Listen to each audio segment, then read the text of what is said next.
I forgot I had this little clip, so in qualifying I begin talking as if it's the first part of the video, but it's not. This is a little clip from practice on the tyre wear part of our practice programs, which I have made up, just monitoring the tyre wear and all that. Lap 9, this is the final lap of the program. I do tyre wear, ERS and fuel management all in one go, so 9 laps, 3 laps each. So tyre wear's not looking too bad after 9 laps. However, as we come towards sector 3,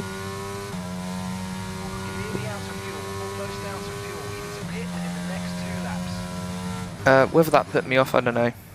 Just broke a little bit too late. Car didn't slow down enough, and we went into the wall. Absolutely wonderful. Let's have a look at the replay. Off board, going into turn 15. It looks alright until I start braking, and then I just go straight and into the wall. Let's have a quick look at the onboard. I've just pulled one of my leg hairs. Ow. Stop playing with my own leg. Yeah, just broke a little bit later than the curb. Normally I brake at the end of that curb, but I was in between 50 and that curb when I started braking. Yeah. Wow. 10 to 20 meters too late. Well, actually, it was probably about 25 meters too late, and we're in the wall. This is why I don't like Monaco. Monaco's less room, so yeah. This is so delayed because I've been so lazy this week. Qualifying 1 at Azerbaijan, and to start it off, we were sixth, 2/10 behind Lando in P1, just ahead of Max and Charles in P7 and P8, and Lewis was outside the top 10. No purple sectors, although we were very close to Verstappen's purple sector 2, 3/10 from Verstappen's purple sector 1, and a 10th from purple sector 3 from Lando in P1. However, we almost got knocked out. P15, 5/10 from Verstappen, didn't go out again, and we were 8 milliseconds away from getting knocked out. Max P1, Lewis P4, and Charles P5. Let's do better in Q2. That we did, as we began the session 3/10 ahead of Max in second place. Just checking the times, we did a 42.7 this session. We did a 43.5 in Q1. Much better. 3/10 to Max. Max had purple sector 3, 2/10, but we had sector 1 and sector 2 by quite a margin. So obviously an error in sector 1. I can't remember it though. After the session, we stayed P1. Max did not improve, and he stayed P2, 3/10 behind us. Lewis was P4, Charles was P7, and the respective teammates, Perez in P10, just not getting knocked out, and Carlos Sainz in P6. Not too bad. Alonso P3. He's still a championship contender. Although he didn't show it in Q3, the first part, he was P8 as we were P1, 7/10 ahead of Sainz in P2, 42.5 from us this time around, going 2/10 quicker. Obviously, with Sainz P2, a little bit slower driver in P2, so a large gap.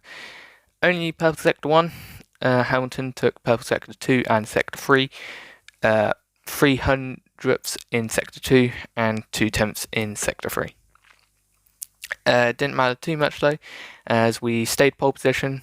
Hamilton improved to go pretty much 6/10 behind us in P2. Fernando Alonso was bang on 6/10 behind us in P3. Charles was P4, Verstappen P5, and the respective teammates were Sainz in P6 and Perez in P9. Let's go win the race. It's that time again. Time for some exciting Formula One action. Who will emerge victorious in the Battle of Baku? Well, we're just about ready to get underway. Welcome to the Azerbaijan Grand Prix. The Baku city circuit measures roughly 6 kilometers, and it's made up of 20 corners and 2 DRS zones. The circuit winds around the narrow city, through the old town, and even brushes against the city's medieval walls. However, as beautiful as the setting is, this track is also a ferocious technical challenge, where the smallest of mistakes could lead to a catastrophic consequence for any one of our drivers. It's time to take a look at our starting grid for today's race. What a qualifying yesterday for George Russell. He'll start today's race from pole position, and it's Lewis Hamilton alongside. Moving on to the rest of the grid, we have Fernando Alonso, Leclerc, Max Verstappen and Sainz, Norris, Mick Schumacher, Perez and Lance Stroll, Vettel, Bottas, Esteban Ocon and Joe, Gasly, Ricciardo, Alex Albon and Kevin Magnussen, Tsunoda and Nicholas Latifi. That's it then, it's time to go racing as we head down trackside for today's race. And I'm delighted, as always, to introduce Anthony Davidson, who'll be taking you through all the action alongside me today. Should we kick off our conversation with George Russell? Well, it was a really impressive lap in qualifying to get pole position, but are they going to be able to hold on to the lead into the first corner with so many quick starters around them? I'm also looking forward to seeing the different strategies in play today. Those who are starting on the red mark soft tyre are going to have a little bit more grip early on, but they have to make it count before that degradation starts to set in. So, hopefully we can keep the lead into turn 1. Look at the tyres. Most of people are starting mediums. Vettel and a couple of others outside the top 10 are starting soft. So, don't seem like anyone's going to give Anthony Davidson his proper wish at the front anyway. If he looks towards midfield, he definitely will. Have a look at the soft medium strategy. And we're going to change it as much as we can, 11 laps. Then split evenly on the mediums as much as we can. Medium, hard is a couple few milliseconds. Few hundredths, more like. That's the best we can get. What about medium hard? That's 3 seconds slower. Take out a pit stop, surely. Nope, we're just going to... Can we not? Why? There we go. Oh, that's really slow. Okay. We're gonna go soft, medium. Much quicker. And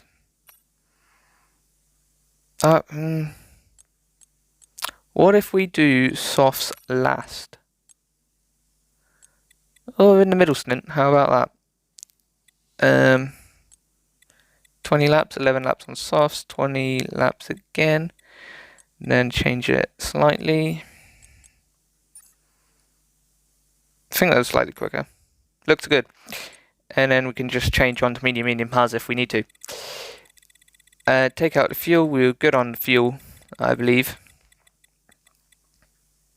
So yeah, we can take out about half a lap.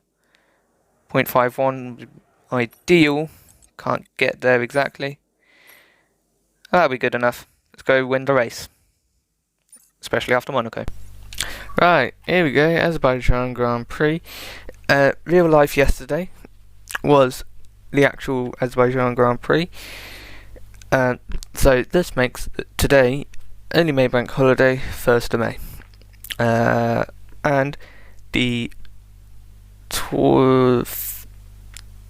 I want to get this right. 29th anniversary. I hate using that word. It doesn't feel right. Of Ayrton Senna's death. So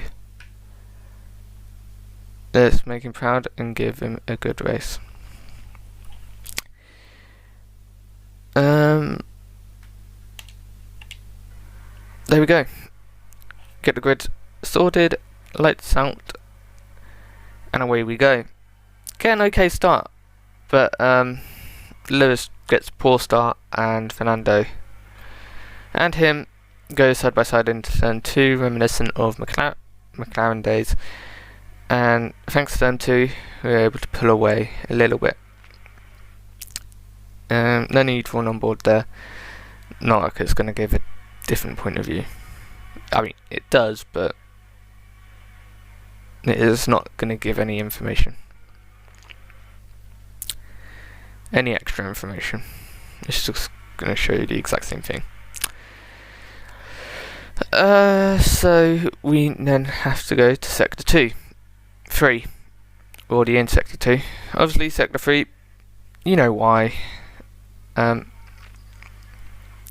Big boy straight. Unfortunately, we weren't able to use our quality advantage in Sector 1 and Sector 2 to good use, and Fernando was 4 tenths behind me heading on to the main straight. Obviously, I made a mistake earlier in the lap. Maybe that wouldn't have helped, but Alonso going down my outside towards turn 1, I start using ERS at the DRS line into turn 1 down the inside, and we keep position up of P1. Alonso may have another go at the end of the lap though, because we did not squeeze him on the inside, and so he didn't have a poor run towards turn 2. I don't understand how that works, because there's a lot of the time you squeeze them at turn 1 and they lose a lot of time from turn 2 to turn 3. I don't understand how that works. Anyway, Sector 3 again. This time we do have a 1.1 advantage, but that's nothing when you spin.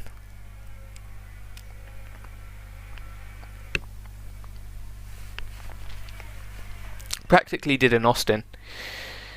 We only lost to Hamilton and Alonso, but with the poor run, Charles was able to get us. Now, I tried to force him to the inside, and he did that, but then he went to the outside. And then Verstappen tried going towards the outside. I'm like, what the hell's going on? And then Verstappen kamikazes, and I have no choice but to settle for P5. Now we'll go on board for the entirety of that thing. After we overtake Max. Down the outside towards turn 3. Braking 100 meters. Make sure we give him enough space. George Russell. I'm actually driving as George Russell as well. Rolls reverse and the corner later. There's a little bit of contact there though, so I do want to have a look at that.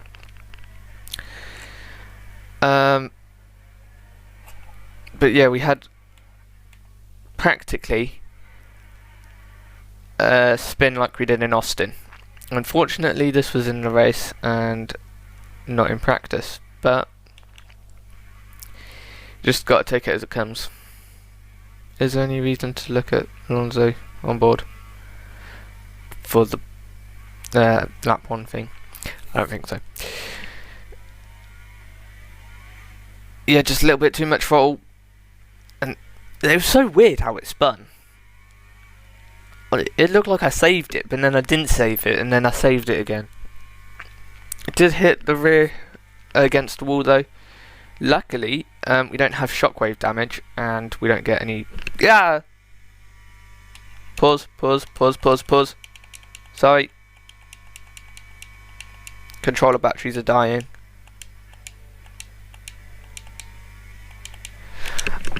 God damn it.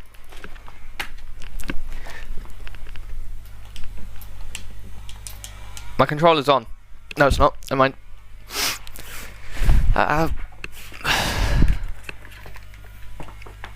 Sorry for the technical difficulties.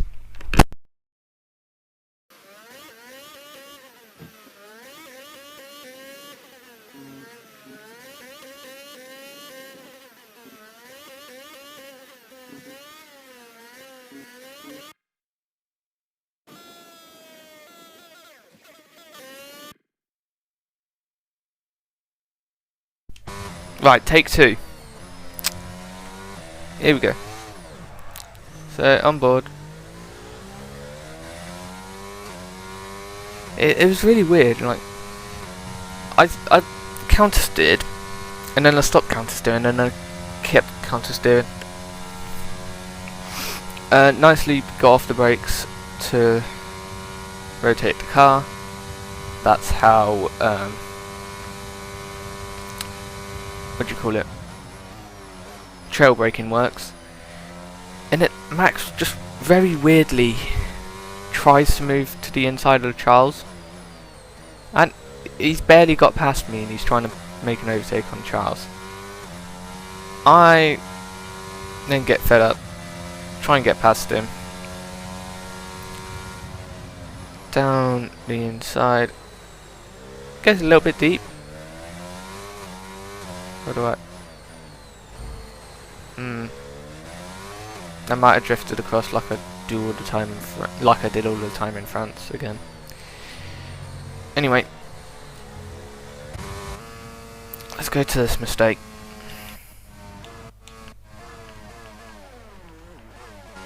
So weird, because look, it spins, counter steer, all the way, then I stop, and then I keep going. Get off the brakes. Getting off the brakes at this point when I start counter steering again. If I didn't counter steer as much, I wouldn't have gone into the wall. And had I gone down the gears, I might have got a better run. Anyway, Max. Wait. Why is he going? He can do that. I'm not saying he can't do that. I'm just really surprised why he did. And then he's barely got past me, and he's trying to move across me. Again, you're allowed to do that, but like, why? Why is he doing that?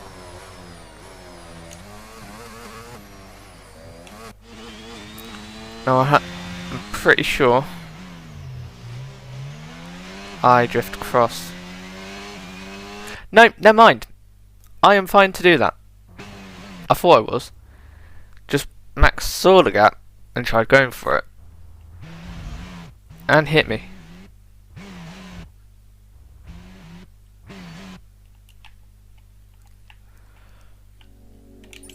Barely. There. At this point I was a bit peeved off in the car and said, "Do not hit me." As if the AI are going to listen.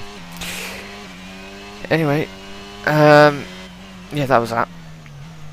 Unfortunately, the way that Azerbaijan works is if they're close to you, if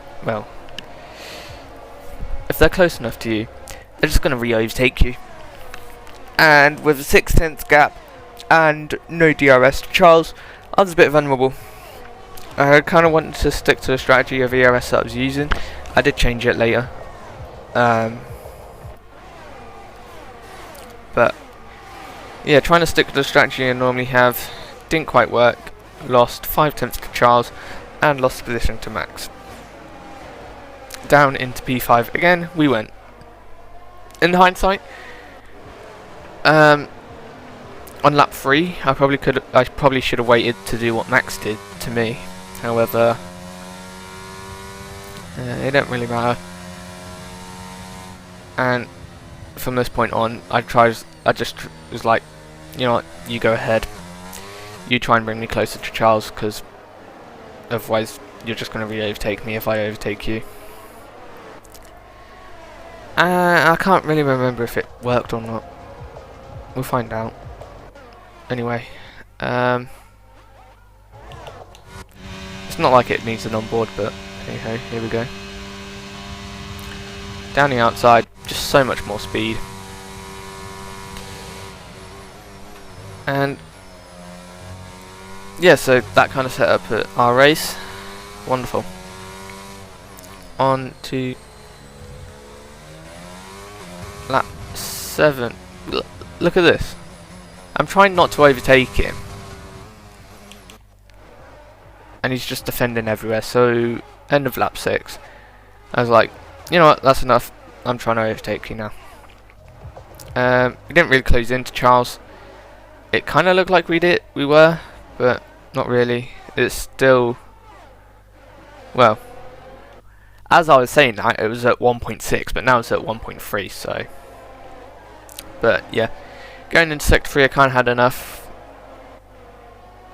Made sure we stayed close through turn 16, turn 17 to 18, and 19,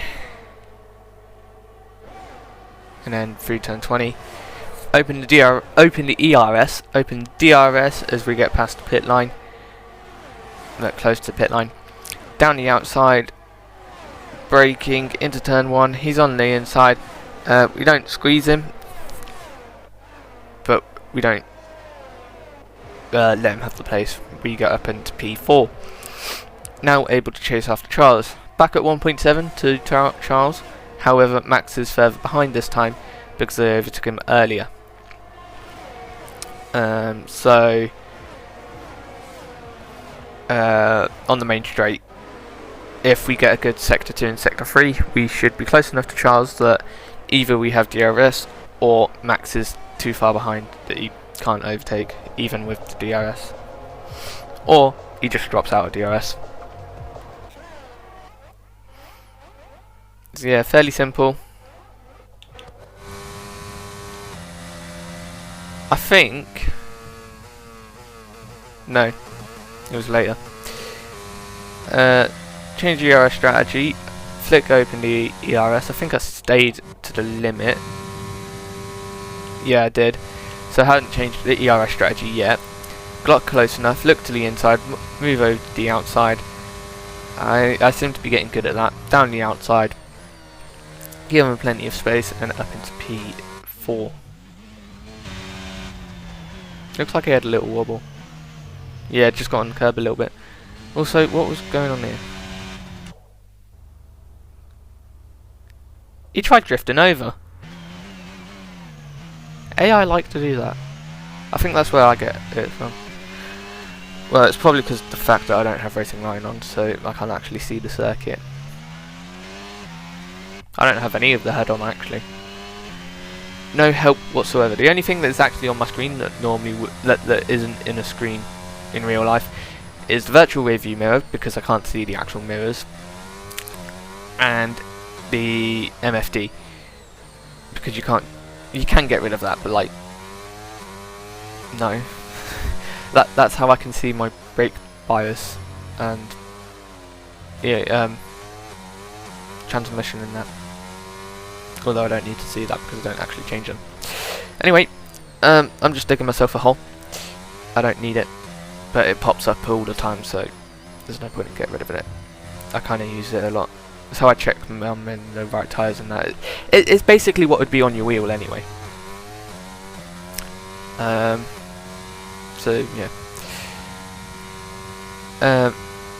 Also, virtual rear view mirror. The only reason I don't change the camera angle is because the camera angle looks fine from what it is right now in the cockpit. Like this, to me, when driving, that's what it feels like it would look like. If I changed it to include the mirrors, I wouldn't. It would look too wide, and it just wouldn't feel realistic. So that's why I don't change it. I mean, it's like the TV cam. Like, the point of view, the field of view is always going to be different depending on how far away from your screen you are. I'm about what? Meter and five.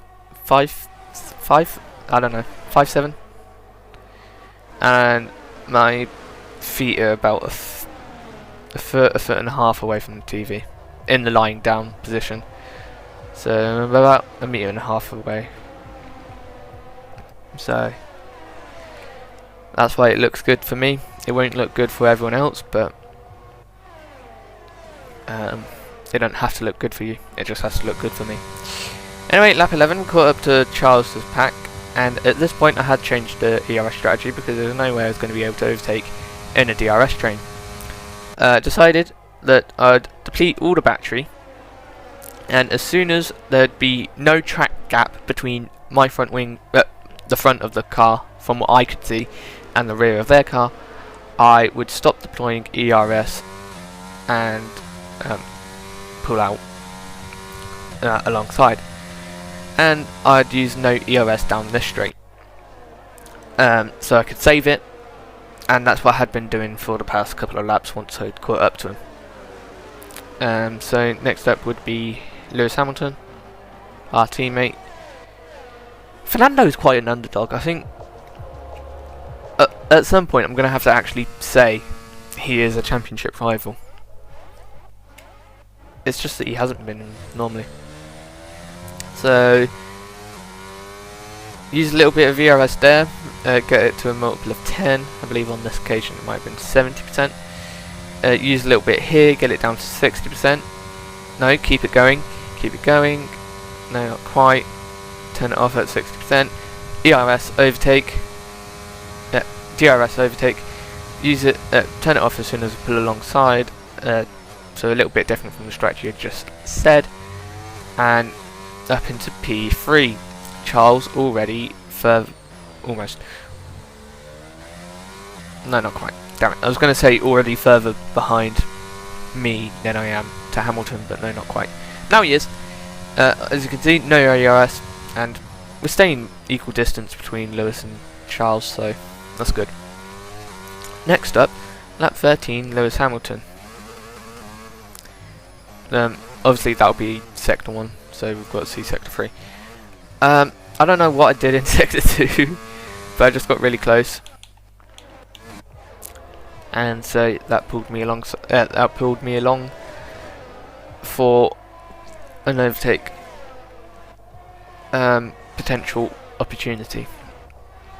Obviously, using a similar strategy to what I said and what I did with Charles on the ERS, getting closer and closer. 3/10, falling behind a little bit now. DRS open, getting closer and closer towards the inside. We look. Damn it! I forgot it's actually in sector 1. Not close enough. However, we are within 2/10 as we enter turn 2, and I opened the DRS. I don't think I might have used DRS, but I don't think I did. Pulled, forced him to the inside. Use Alonso's slipstream. Did the exact same as what Max did, but this time he falls in behind, and so I can move over to the racing line with no contact on my rear left. So thank you for your cooperation there. And as it's the same lap, we're just going to quickly show Alonso, because I mean this is almost a slam dunk overtake, isn't it? Within DRS, the whole of sector 2, Lewis is already out of DRS, so got ERS flowing. Get it to nearest 10%. Get it going again. I think this point I didn't have to keep it going for long. No slipstream or DRS for Fernando. So once we opened the DRS, quite easy. Down the inside, braking, and up into P1. Finally, once again, after 12 laps of the race. So yeah, a bit of a torrid start to the race, but we've got plenty of laps to go, 37 to be exact, so it's not like we have anything to worry about, although maybe some tyre wear with the loosey goosey rear that caused this. Anyway, little bit of ERS flowing. I think I followed the exact same strategy. Yep. As soon as there was no gap, turn off the ERS, pull out, and alongside we went, and up into P2. Similar circumstances with Alonso. Obviously it'd be much easier to close into him because of no, I'm the only one with slipstream and DRS.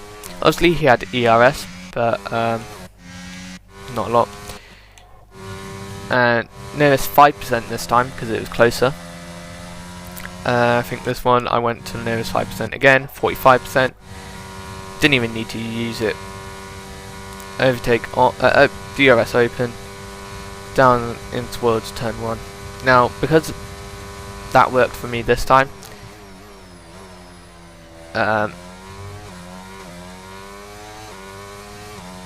we can use that in case Alonso gets us back. But he didn't. He was close within DRS, but didn't get DRS.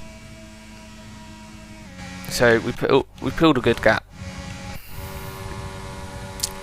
So next up is lap 16 for Max Verstappen.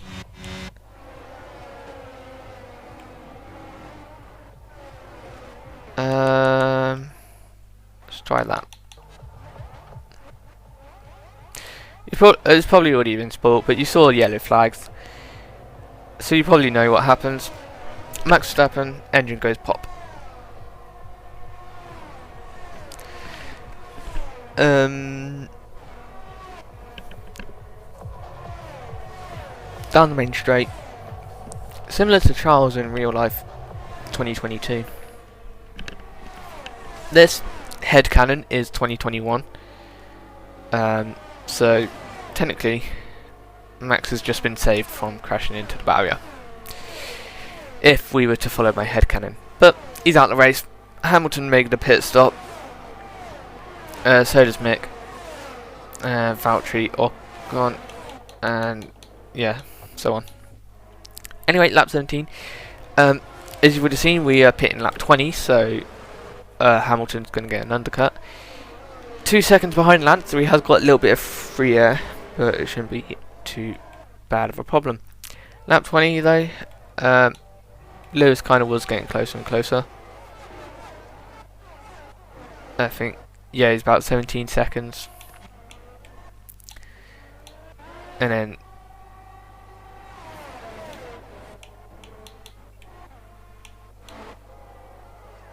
17, 16. So yeah, he was getting closer and closer, 1 second that lap.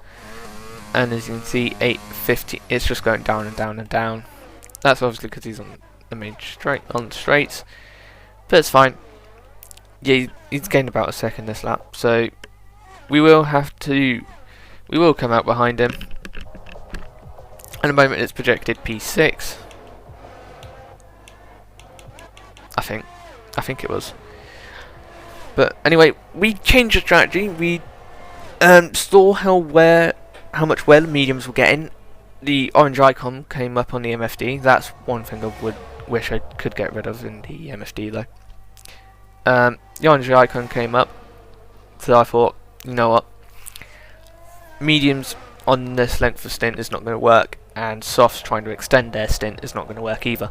So I decided to go for medium hard variation of strategy, and I thought in my head, you know what, next time we pit, I'm going to try and get an undercut on them guys. Yeah, my mistake, I was P4 for it to come out. It was P6 afterwards, later. So we come out into race P4. Lewis jumped Fernando, so it's clear to see that the undercut is quite powerful, as Charles has also dropped a little bit from Fernando. So in my head I was saying the strategy did say, because of my pit stop, pit on to lap 41 for the hards, and I was thinking, no, that doesn't make any sense. At that point it would be just softs. So in my head I was thinking, you know what, I'm going to try and get an undercut. I'll try and do what they did, 17 laps. So that would take them to lap 34. pit the lap before, make sure I get an undercut, lap 33, and then go to the rest of the race on hards, 18 laps. Nothing wrong with that. The mediums, easily done, 17, kinda. So the hards will easily be able to do 18. Lap 25, we got close to Charles and got into DRS. Did we? Did we have DRS? No, we did not have DRS, but we were within DRS by the end of the straight. We did use overtake because we weren't within DRS, so we only saved overtake. We only saved the ERS when we were within DRS, and so I think that's a good idea. Not following my strategy from Miami. Well, the strategy that came because of Miami, but it's fine. We didn't crash into the back of anyone. So, if you want to know what the strategy was, if you have DRS, lift off 50 meters before your brake zone, brake at the right time, brake at the same place. If they have damage and you're within DRS, do the same, but brake 25 meters earlier.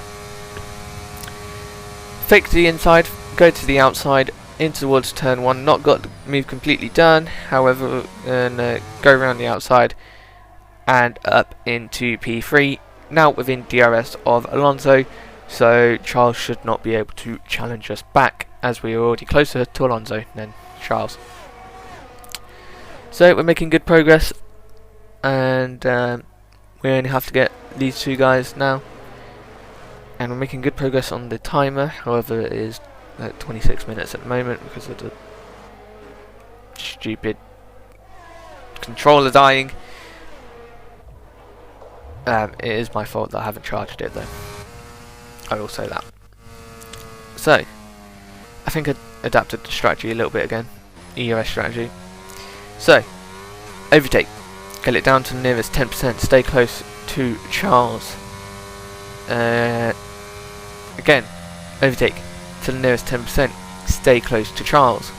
This time, keep the ERS all the way on. Overtake, DRS open, close enough, pull alongside, turn off overtake, brake, lift off a little bit, brake, down the inside. Charles goes over the curb, and we get up into P3. Nicely done, if I do say so myself. I don't know what Charles did to lose a little bit of time there, because I didn't really gain on Alonso, so yeah, Charles was just slow. Almost went into the back of Alonso, that would have been horrendous.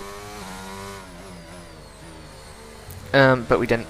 And it kind of got us away from Charles. It kind of got us out of DRS range, so that was nice. Everyone's quite close. Everyone's within DRS of each other almost. Apart from Ricardo, Gasly, Zhou, Norris, Sainz. Apart from them five guys, everyone's within DRS. Cool. Anyway, the reason we haven't skipped forward is Alonso. Obviously, down the main straight, we've got a chance at overtaking him. We're going to have a go. Because obviously we're pitting lap 33, we kind of want to use all the medium tyres before we just discard them and pit for hards. Had I wished to, I did think about following them guys' strategy in the first stint, but I thought, you know what, let's follow mine. Then I saw the tyre wear and I was like, you know what, yeah, let's just follow these guys. And so that's what I've been doing. That's what I did for the rest of the race, and it seemed to work out pretty well for me. Obviously, know now that the undercut is powerful, so we will use that. I don't know why in real life they kept saying tyre wear is quite high, quite low. I've always found that tyre wear is quite poor around here, especially the rear. I don't know if that's how I drive, if that's because of how I drive, but I've always found that tyre wear is a bit poor around here. I think that's just how I drive. Obviously, the game is not real life, but Ferrari are having trouble with tyre wear as well, so I don't know. Overtake, get to the nearest 10%, heading into turn 18.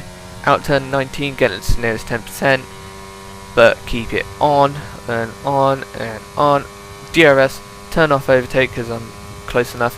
Pull alongside towards the outside, force him a little bit towards the inside, try and tighten up his line, move back to the outside, brake, turn in, and get ourselves up into P2.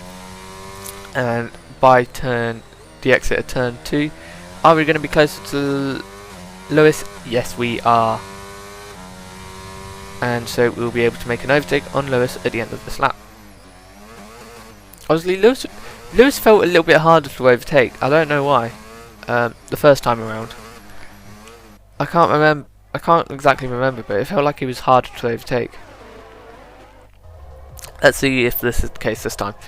Under 2 tenths, entering turn 16, exiting turn 16, down the main straight. Surely we're going to get a good enough run that we can overtake. It's 20 past 9. Told myself to stop going this late. Technical difficulties and skill issue. Down towards turn 1, even before DRS line, we're pretty much alongside. Down towards turn 1, Mercedes team war across the line, level with each other, braking into turn 1, pulling alongside and up into P1. A little bit of oversteer on the exit, and Alonso and Lewis are now going to battle in towards turn 2. Not quite, but they have lost a lot of time, and Lewis is out of DRS range. So that was good, and now Alonso overtakes Hamilton, and so Alonso's back up into P2 once again, although they're going side by side still, and that is really helpful. Thank you, Alonso. What is it with Alonso? Alonso's there to just help me out, mate. Like, he don't care about his own race, he's just there to help me. Like, Australia. I can't say anything about Monaco. Miami, no. Spain, can't remember. At this point, Australia hasn't even gone out yet. So, just going to go back a little bit, because I was talking about Australia. The race that happened 5 races ago. I can't believe it's round 8 already. Anyway, let's go through round 8. Overtake, get it down to 10. Get it to the nearest 10%. Overtake again, get it down to the nearest 10%. Alongside, turn off overtake. DRS open just as Lewis starts pulling away again, and we get towards turn 1. Force him a little bit towards the inside. Drift towards the outside though. Make sure that he has enough space. Do not turn in on him. We don't. Get a little bit of wheel spin, and we're up into P1. I mean, Fernando's just a G. He wants to help out anyone that's in the lead of the race. My guy.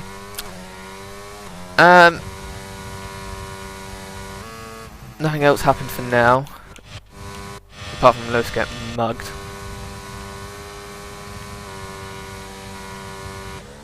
Yeah, Lewis just had no pace. Cool. I just want to check something.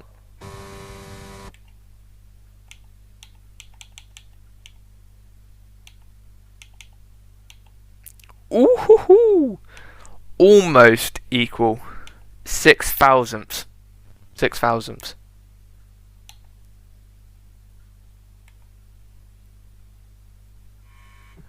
Wait, I'm so confused. Who's ahead? Iron Man head.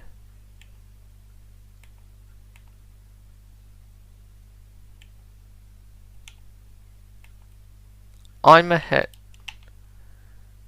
Wait, I'm so confused. I'm a little bit confused, so I'm just going to move on. Lap 33. Pit stop time. Signify to the team that we want to pit onto hard. pit this lap, signify to the team that we want to pit hards in sector 2, and in sector 3 down the main straight, signified that we want to pit this lap and pit onto hards, just to make sure that we don't accidentally flick any of the buttons that change the tyres, and just pit this lap so that the team get ready. I know it don't actually affect anything, but I like to think it does. Again, trying to make it as realistic as possible. I know it's just a game, but hey ho, it's cool. I find it cool. Into the box, onto hard tyres. No speeding on either of the ones. Purple turn in on both of them, and a quick release meant that Mercedes were able to double stack even with Lewis. Unfortunately, I didn't know Lewis was going to come in. I thought he was going to go to lap 34, but he didn't. He did lap 33. So that's a little bit annoying. Trying to warm up the tyres, and this was the time it said pit rejoin P6. Obviously P5 because Lewis pit. And so now back into the race, P5 behind Lando, Carlos, Charles and Fernando. And we can go chase Lando and Carlos down, but they'll be pitting soon as they're both on mediums and are yet to pit from mediums. They've been on mediums the entire race at the moment. So they pit, so did Fernando.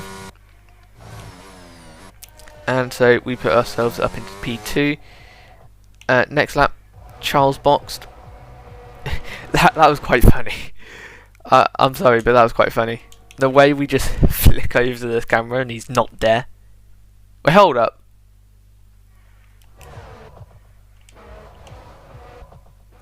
The arrows are the wrong way round.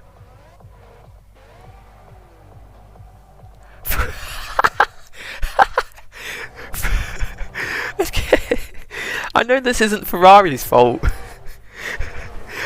It's Cody's fault for doing the pit boxes the wrong way around. But it just makes Ferrari look so comical.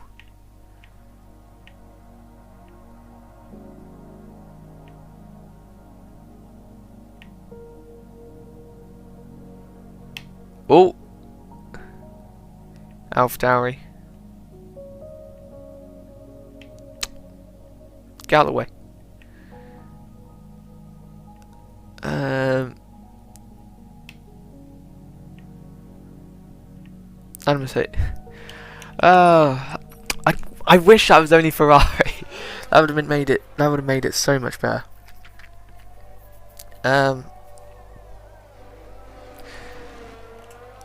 Well, Cody's have got that the wrong way around then. Cause I don't see why the arrows are pointing the wrong way around. Obviously, there are ones where there are no arrows, but the boxes contain, yeah, like Aston Martin. The two angled bits are where the car comes in. I don't know why. I don't know how Cody's have got it the wrong way around. Because I know each box will be its own asset. Oh, if you don't know what that means, it'll be its own group of pixels. It's like the car is its own group of pixels. Okay, that's a bad example. Let's think. I'm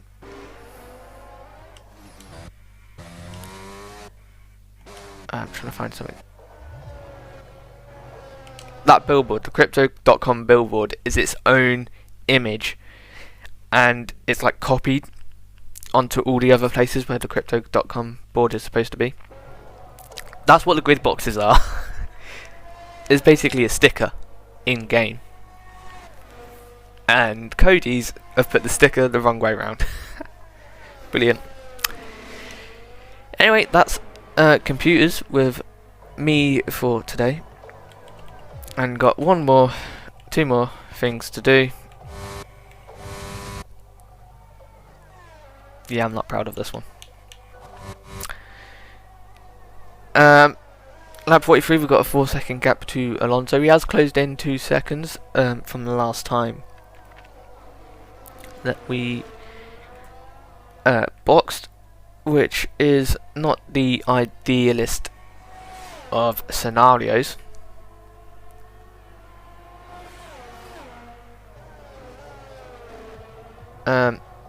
Especially when we did this.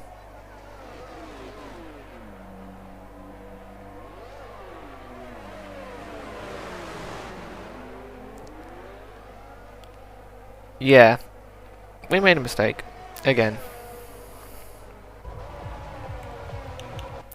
and this one was so annoying because I don't actually know what I've done yet. Obviously, I've broke too late, but like, why?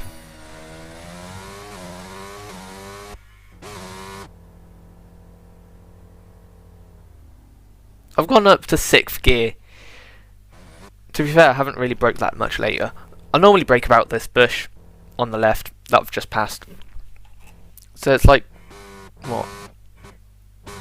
A car's width? Car's length? 2 cars. 2 cars late, and I've locked up. Almost gone down the escape road. Would I have been quicker? I don't think so.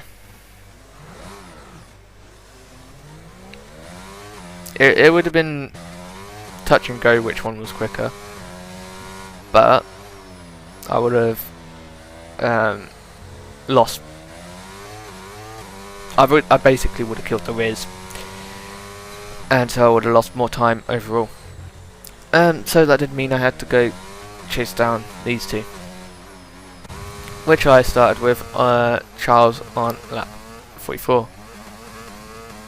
Not quite in DRS range yet, however we got closer and closer through sector 2, and this point we were closer to Charles than Charles was to Alonso, and that's always what you want to see. So again, trying to use the ERS strategy for the final 2 times on this in this race. I got really surprised when Lewis weren't there. Didn't know what happened to him. Closing in, closing in, closing in, closing in. Pull towards the outside. Force them to the inside. Trying... Yeah, no, not using my defense strategy. It's hard to use my defense strategy as an attacking strategy. Go up into P2, and now we can go chase after Fernando. Not quite within DRS, but we did get DRS, so we did close in. And now Charles is out of DRS range, so that's good. That's what I mean. Charles lost 1 second on the straight from turn 2 to turn 3, basically. Turn 1 to turn 3. I don't know why they lose so much time.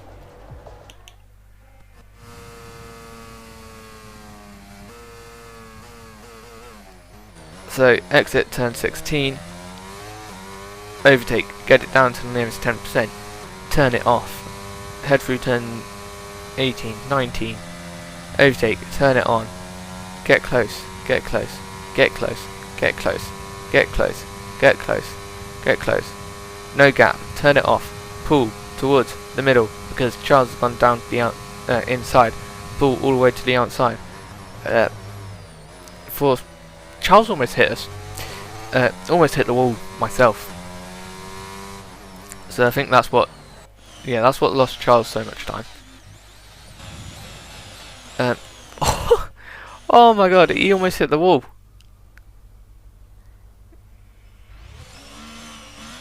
Okay. So, yeah, thanks Charles. You almost put us out of the race. I almost went into the wall because you almost went into me. I mean, look at this. That's like, get out the throttle almost. Never mind. I thought that was closer than it was. Watch Charles. Yeah, Charles weren't even close. What? I keep thinking they're closer than they actually are. Anyway, we've got one more overtake to... Damn it. We've got one more overtake to do. Let's see if we can do it. And as you've kind of just seen... Oh, we have. This has lasted 45 minutes again. How the hell does this keep happening?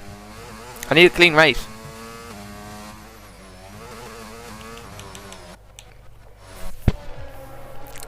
I just need a clean race for once, please.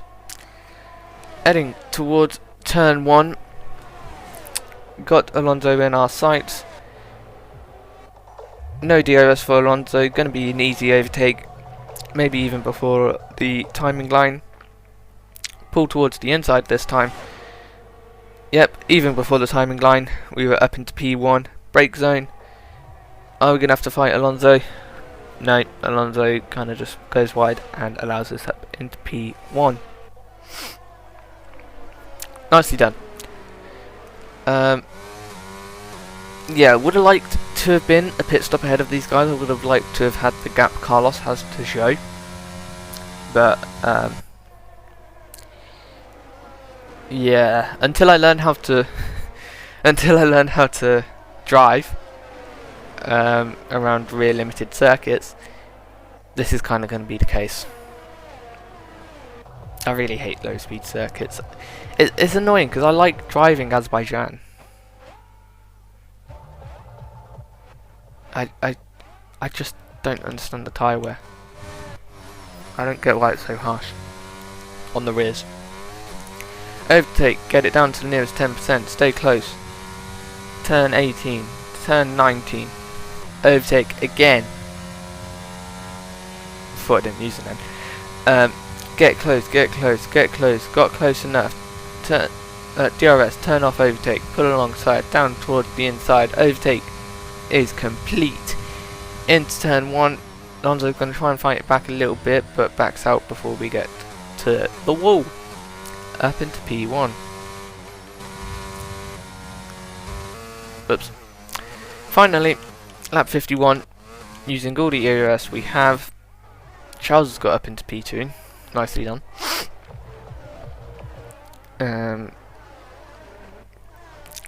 And let's see. Sergio Perez is so underrated in this game. I hate the word underrated because normally it's you think they're better than people think they are. But in the sense of the game, he's rated worse than he actually is. That's why I don't like using the word underrated, because it has too many meanings. Ran out of fuel across the line, but we won the race. And that's all we needed. I'm going to wrap it up here because, well, I've got a day to do, and this has spent 50 minutes already. So, yep, I'll see you for the race debrief, and yeah, hopefully that was a race that did Senna proud, even though he probably wouldn't watch this. He'd probably watch something else.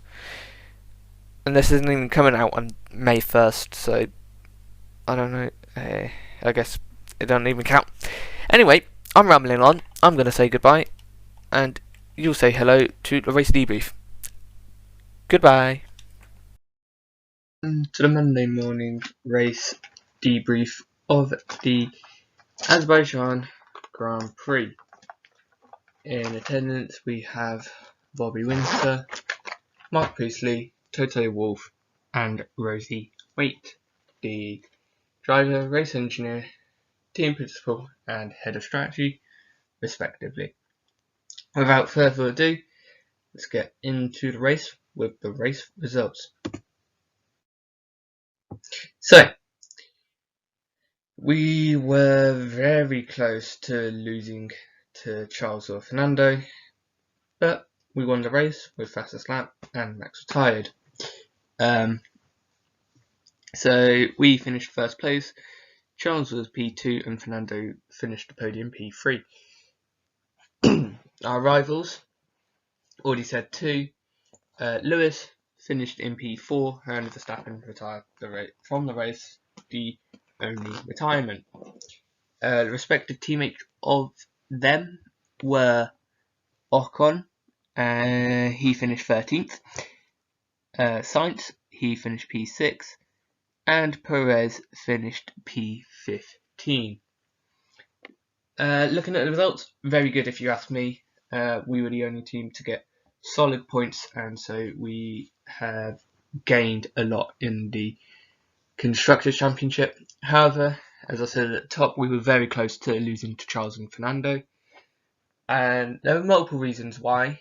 The original strategy and the 2 mistakes in the middle of the race. But we'll get onto them when the time requires. Next up though, we will head over to the Drivers' Championship after this race. So, we do not have the target gap to second place. However, second place moves back, Fernando moves back ahead of Lewis and Max scored no points. So the top 3 at the moment are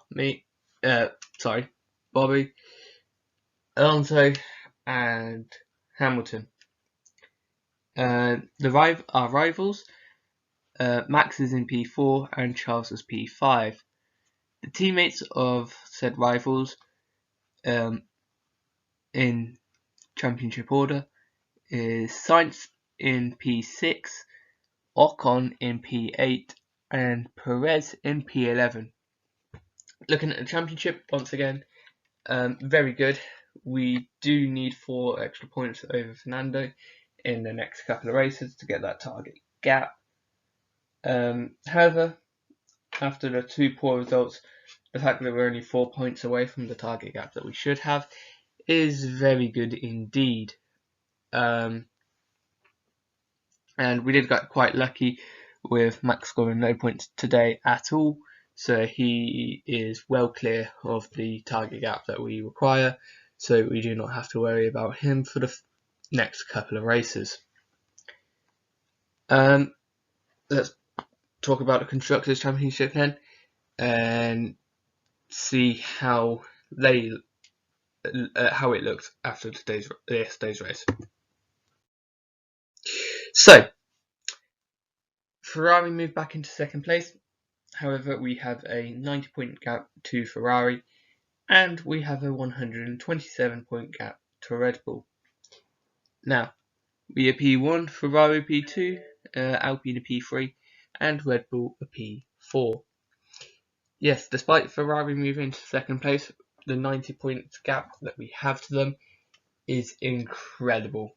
8 rounds complete with a sprint in there, and we already have 90 points. So that is an average of roughly 11 points per race, which is very good considering that would mean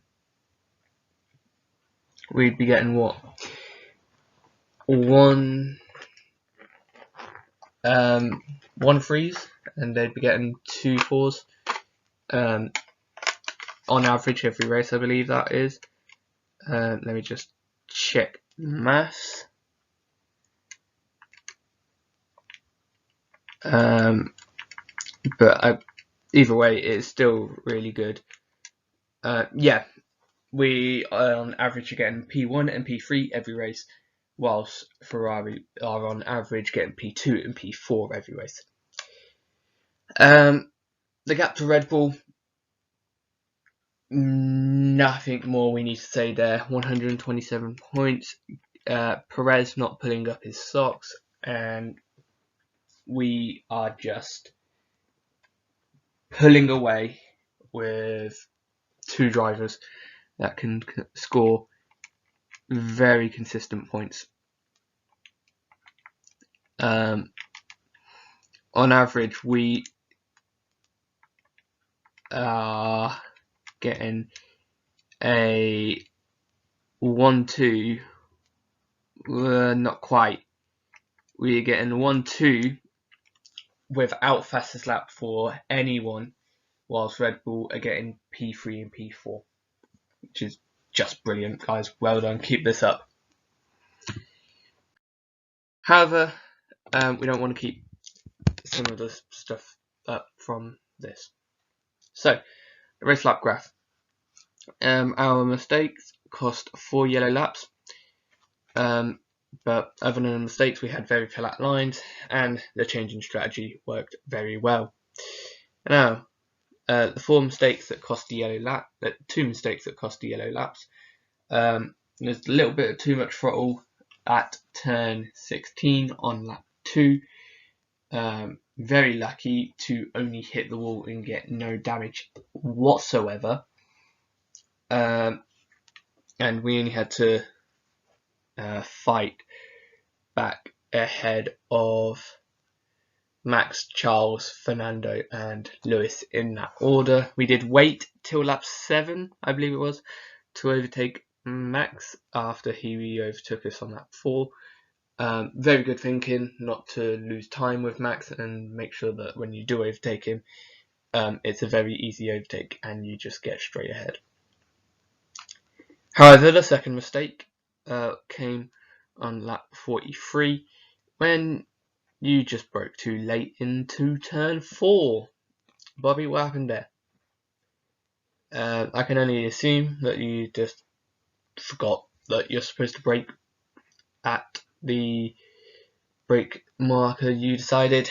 Very good to not keep it to keep it out of the barrier. And would it have been better to go down the escape route? I don't know. You would have had to do a flick spin, and you probably would have worn out the tyres. So yeah, very quick, and we only lost position to Fernando and Charles, which is why they got very close to us winning, because very close to the end of the race, and you had to re-overtake them. Last but not least, no, never mind. First off, second point, green dots, flat lines. Nothing more I can say about that, especially with the fact that we got pretty much flat line, even battling Max, even behind Max and all the other drivers. Very incredible, well done there. Last but not least, the strategy change worked very well. As you can see, we pitted lap 20, then an incredibly short stint to lap 34, 3. We pit lap 33, that's why lap 34 is slow. So, a little quick brief review on that. So, the original strategy, correct me if I'm wrong, was to go medium, medium, hards. Now, Bobby, you reported that the mediums died pretty much around lap 20, and so we were supposed to go to lap like 20, 25, 26. I think actually we might have been planning a one stop, but yeah. The tyres did not last as long as we were expecting, and we will get into that later. And so we put the race in jeopardy, so we very quick on the fly. Bobby, you adapted to go with the strategy of Lewis, Charles and Fernando. At this point Max had already retired. Why we didn't put Lewis why we didn't use Lewis's strategy straight away for yours?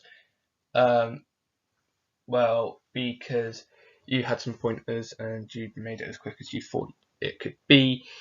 We just didn't have much detail on how the tyres would perform, and so yeah, it's a little bit affected in the strategy. The 8 images that represent the Azerbaijan Grand Prix then. Bobby, you came in with your first mistake. and the race result. Mark, you came in with Max overtaking us and the race result. Toto Wolf, you came in with the race result and the race result. Rosie, you came in with the crash in practice and the race result. So, without further ado, I don't think we need to explain any of these without explaining them how we normally would. So, let's get into Bobbi's images. 2 mistakes cost us a lot of time, and we won the race with fastest lap.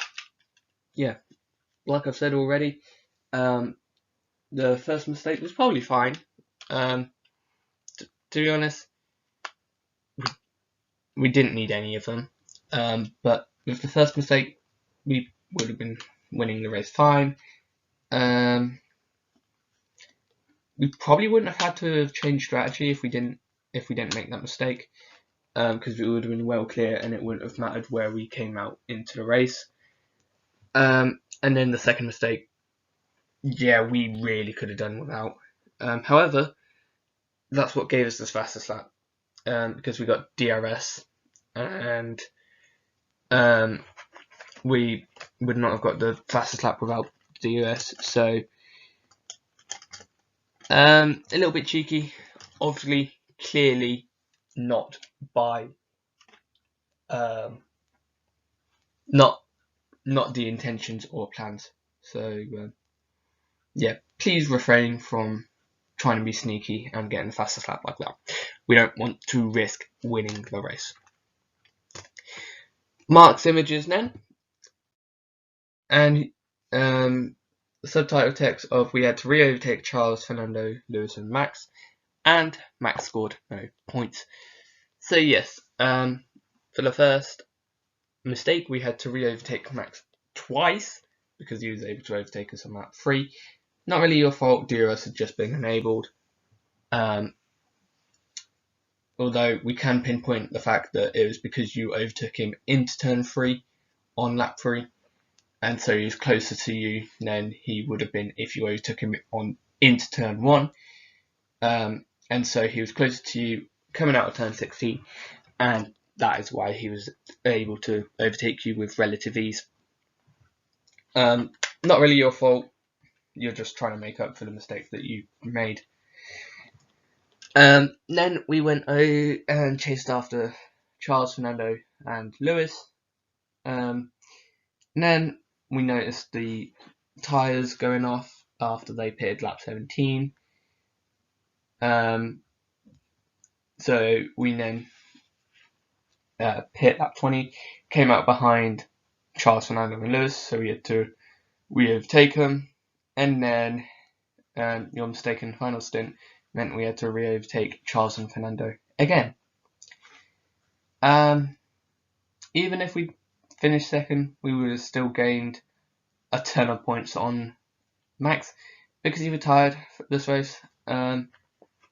Essentially, his Monaco, we've already had his Miami because that was Miami. Still do not know how that race result happened, but it did, and we're not going to complain. So we are equal with Max. We just need, well, he's in the same team, but we kind of need Lewis to have a poor weekend.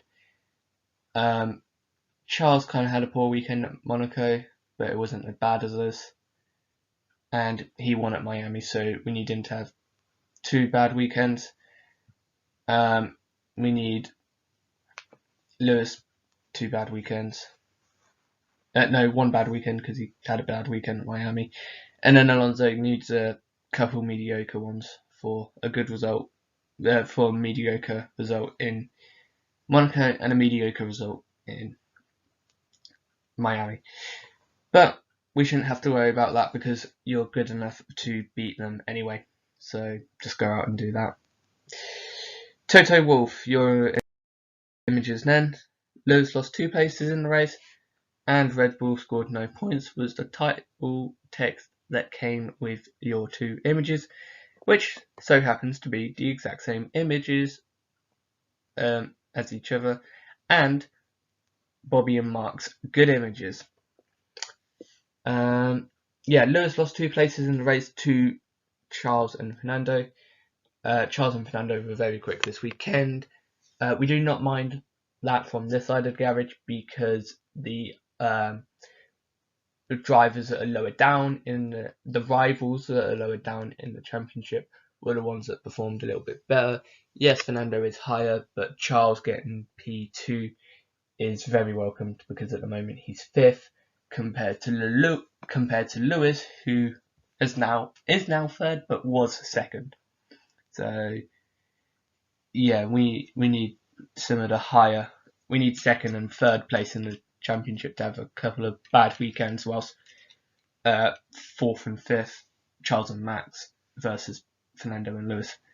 Whilst Charles and Max have a couple of good weekends, just so it gives us a little bit more breathing room with the target gap that we require.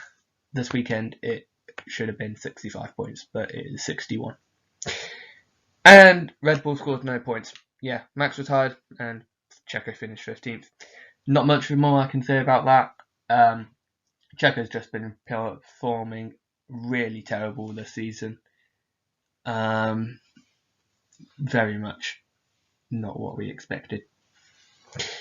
Last but not least, Rosie with the strategy. The crash in practice meant we had no feeling for the softs or mediums, and in the race we got no warnings or penalties, was the subtitle text that came with your 2 images. And yeah, this is probably why the strategy was so poor. We literally had no clue on how the tyres would perform, except the hards, because you crashed in practice, making it a total weekend mistakes of 3. We want that to be 0. If that's not possible, 1, please. And if that 1 does happen, we would like that to be in practice, and for that 1 to only be a spin, not driving into the barriers at turn 15. We don't want that. We can't gain anything from doing that.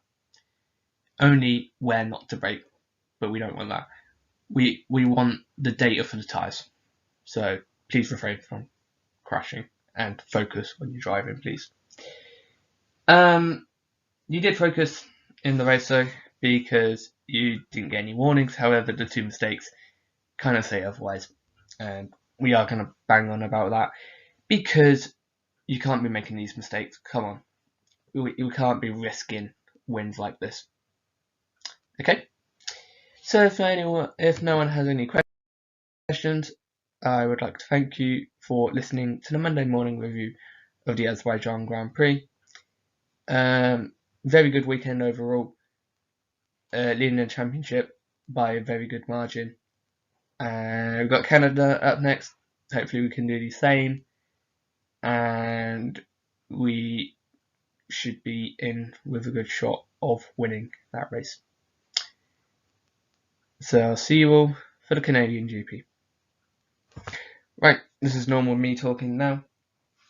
When I was doing the images, I kind of forgot about the strategy change mid-race. I don't even think I mentioned it in the race highlights, but you would notice that I did because of the pre-race video clip, and the fact that the strategy was not the same. But yeah, we noticed that the tyres were dead. Orange icon came up actually mid-race. Tyres were dead, so we had to change strategy because otherwise we were not going to win that race. Had we not made that first mistake, I don't think we would have had to have changed strategy. I think we would have been fine because we would have had the gap. And if we didn't have the gap, well, we would have had the advantage of 1 less pit stop. I think we were on medium hards. I'll have to check. That's what I'm doing right now.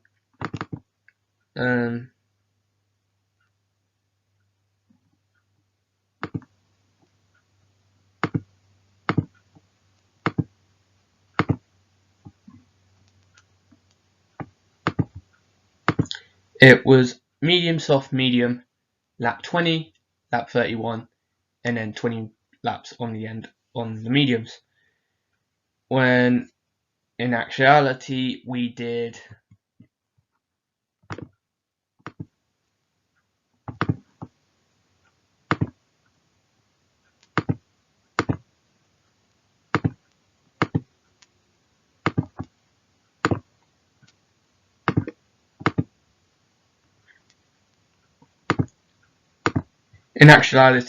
medium, medium, hard.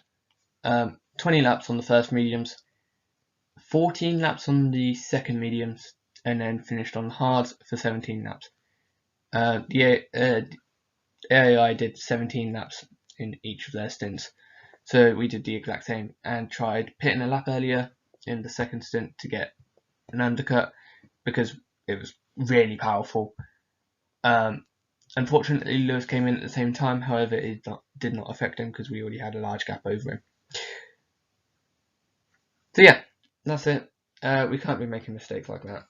I know it didn't affect the race too much, but it definitely annoyed me, and this would have been a lot shorter had I not made those mistakes, and that is very good for me. So yeah, can't be making mistakes like that too much, especially with the races like Bahrain where I didn't win, or Miami where I crashed out. No, I retired, or Monaco where I retired. Yeah, we can't risk wins like this.